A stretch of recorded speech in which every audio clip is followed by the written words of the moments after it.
The boardroom was suffocating with tension, the kind that made every breath feel like a betrayal.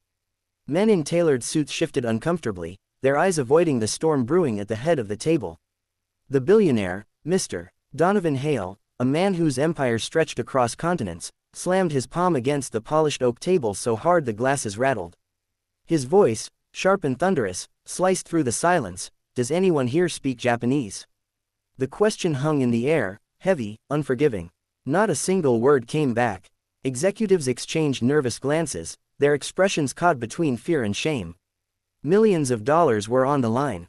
A Japanese delegation was waiting upstairs, and without a translator, the entire deal was doomed.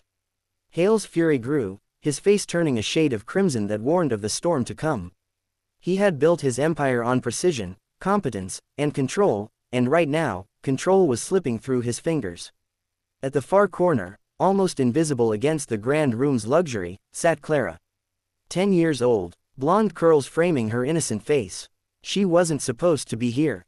She had followed her mother, the maid, into this world of suits and skyscrapers, a world where she didn't belong. Her uniform was simple, her shoes scuffed. She looked like a misplaced note in a flawless symphony. But Clara's eyes were calm, her gaze steady. As if she knew something the rest of them didn't. As if she held a secret that could shatter the silence. When the billionaire's hand slammed down a second time, echoing like a gunshot, Clara inhaled softly. Her voice, delicate yet strangely confident, cut through the panic. Sumimasen, watashi ga hanasemasu. The room froze. Every head snapped toward the child. A murmur rippled among the executives. Hale's fury faltered, his sharp eyes narrowing not in anger, but in disbelief. How could this fragile girl, the maid's daughter, carry the very skill that a room full of powerful men lacked? For the first time that morning, the billionaire leaned back, silent, his fury eclipsed by curiosity. Because Clara had just changed everything. The clock on the wall ticked with merciless precision, each second a hammer striking down on the tension that gripped the boardroom. Sunlight streamed through the floor-to-ceiling windows, reflecting off the glossy table where 20 executives sat, their perfectly pressed suits doing little to hide their unease. They were men and women who had built careers on confidence and power, yet now they looked like children cornered in a classroom, unable to answer the teacher's question. At the head of the table, Donovan Hale was a figure carved out of rage and wealth. His jaw clenched, his eyes dark as storms, he radiated authority. But authority demanded answers, and none were coming. He needed someone, anyone, who could bridge the gap between his empire and the Japanese investors waiting 2 floors above. Their culture valued respect, nuance, and language. Without it, the multi-billion-dollar deal would slip away like sand through his fingers. Not one of you. Hale's voice cracked through the silence, rising with each syllable. Hundreds of thousands spent on education, and you can't manage a single translator. The executives squirmed. A man near the end of the table coughed into his fist. A woman beside him adjusted her pearl necklace, eyes glued to the notepad she hadn't written a word on. The silence wasn't just humiliating, it was damning. Hale's hand slammed down again. Glasses rattled, pens rolled. This is incompetence. And then, the faintest sound. So small, so unimportant, it might have been overlooked entirely. A chair scraped softly against the floor at the very back of the room. Heads turned, brows furrowed, and there she was, Clara. She looked impossibly small in the vast room, a child who didn't belong, a shadow in the corner. Her mother had brought her along that morning, not expecting the meeting to last so long. The girl had kept herself quiet, drawing on a scrap of paper, unnoticed by all. But now, she stood. Her uniform was plain, her shoes cheap, her hair tied back loosely. She clutched the hem of her dress nervously, yet her eyes carried a clarity no one else in the room possessed. When she spoke, her voice was light but steady. "Excuse me, I can help." Every executive blinked in disbelief. A child, a maid's daughter. This had to be some sort of joke. But Clara's expression didn't waver. Her gaze lifted, straight into the billionaire's fury, and held it with quiet courage. Hale's scowl deepened, but beneath it was something new, curiosity. For the first time that morning, he hesitated. The room felt smaller now, as if the walls themselves had drawn closer to witness what would unfold. Silence wrapped around Clara's words, holding them aloft in disbelief. She stood there, her hands fidgeting at her sides, her heart racing against her ribs like a trapped bird. And yet, her voice had cut through the chaos with startling clarity. Donovan Hale leaned forward, his sharp gaze narrowing.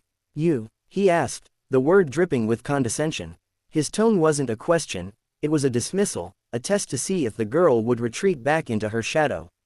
But Clara didn't falter. She straightened her back, lifted her chin ever so slightly, and repeated in Japanese, "Watashi wa hanasemasu."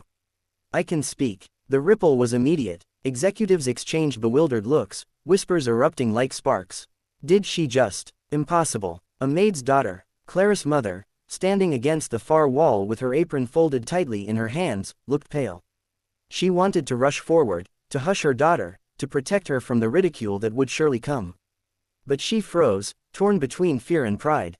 Hale rose to his feet, his presence filling the room like a storm cloud. He towered over Clara, his voice low and dangerous. Do you understand what's at stake here, child? This isn't a schoolyard game. Billions are on the line. My empire is on the line. Clara's lips trembled for a moment, then she inhaled deeply. I understand, sir. That's why I want to help. Her words, though spoken softly, carried a weight none expected. For a child to challenge the fury of a billionaire took more than bravery, it took conviction. The executives, sensing the shift, held their breath. Hale studied her as though she were a puzzle he couldn't quite solve. He was a man accustomed to dominance, to bending others beneath his will. Yet here was a child who refused to shrink. The irony was sharp enough to sting. His entire board of seasoned professionals had failed him, but the maid's daughter dared to step forward. The storm inside him shifted. His anger cooled into suspicion, then curiosity, then the faintest glimmer of hope. He leaned closer, his voice dropping into a growl. Prove it. Clara nodded once, steady, and the decision was made. The boardroom, moments ago suffocating with shame, now buzzed with anticipation. Something extraordinary was about to unfold. The test came quicker than anyone expected. Hale snapped his fingers, and one of his assistants rushed out of the room, returning moments later with a thick folder of documents. The assistant placed them on the table, his hands trembling as though he was delivering sacred scripture. Hale slid the folder toward Clara. These are draft agreements. Read this, and tell me what it says. The pages were dense, filled with business jargon and legal terminology, but Clara's eyes scanned the lines with surprising ease. She read aloud in Japanese, her accent flowing with a rhythm that silenced every whisper in the room. Her small voice translated words most of the executives couldn't even pronounce, let alone understand. Hale's sharp eyes widened slightly. His jaw, usually set like stone, twitched in the faintest sign of surprise. The words weren't memorized, she was genuinely fluent. One executive leaned toward another, whispering in disbelief. Where on earth did she learn that? Her mother's hands shook as she clasped them tighter. Clara's gift wasn't new to her. She had seen her daughter pore over books, practice late into the night, mimic the sounds of foreign tongues until they became natural. But she had never imagined this day would come, where her daughter's hidden skill would stand before the world's most powerful man. Clara closed the folder, looking up with calm certainty.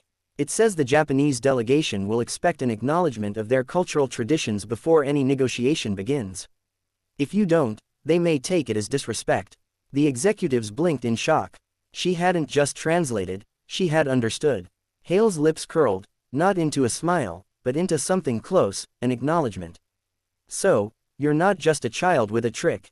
You actually know what you're saying. Clara nodded. Yes, sir. My mother couldn't afford lessons, but I borrowed books from the library. And Japanese cartoons helped, too.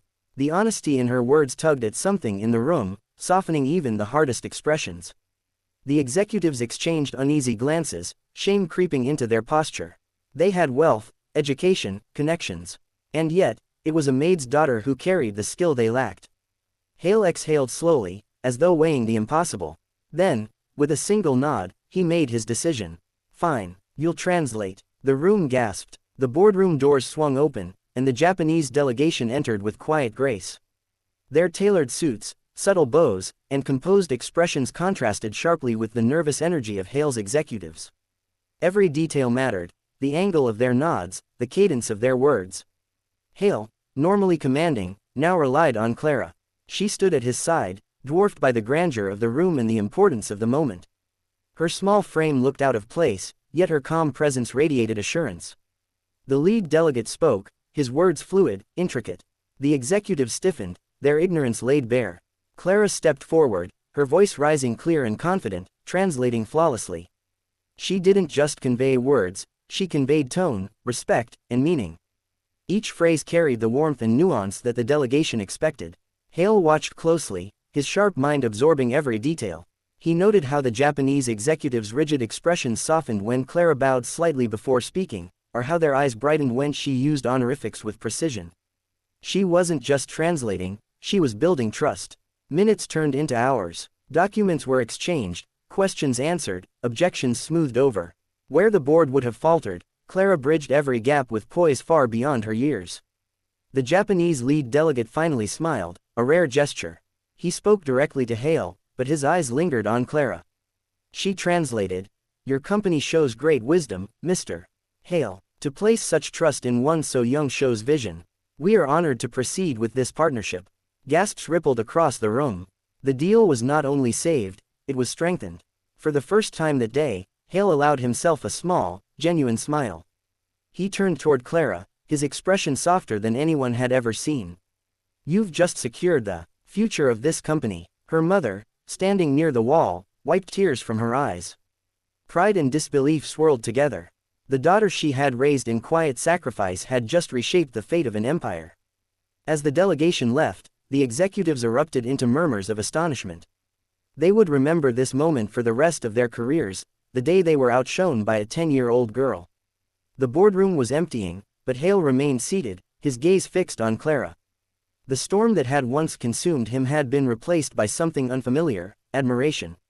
For a man who valued control above all else, admitting gratitude was rare. Yet here he was, staring at a child who had done what his empire of professionals could not. "Clara," he said finally, his tone no longer sharp but measured. "Where did you learn this?" She shifted nervously, her fingers twisting together. "From books, from cartoons, from listening. I like languages." Her humility struck deeper than her skill. Hale had built his empire on ambition, on crushing obstacles with sheer force. But this girl had built her strength quietly, with persistence and passion, without resources or recognition. Her mother stepped forward, her voice trembling. "Sir, I never meant for her to interrupt. Please forgive her boldness." Hale stood, surprising everyone by softening his voice. "Boldness is exactly what saved this deal." He looked at Clara. "You have a gift. Don't waste it." The words, simple as they were, carried weight. Clara's eyes widened. She wasn't just acknowledged, she was validated by the most powerful man in the room. The executives, still lingering near the door, exchanged looks. Their pride stung, but none could deny the truth. The future of their company now rested on the shoulders of a maid's daughter. Clara's mother placed a protective hand on her shoulder, her eyes glistening with tears. "Thank you, sir." Hale gave a final nod, his expression unreadable. "No, thank her." As Clara walked out of the towering skyscraper that day, the city's golden skyline stretched before her. She had stepped into a world where she wasn't supposed to belong, and left it having changed everything. For Clara, it was just the beginning.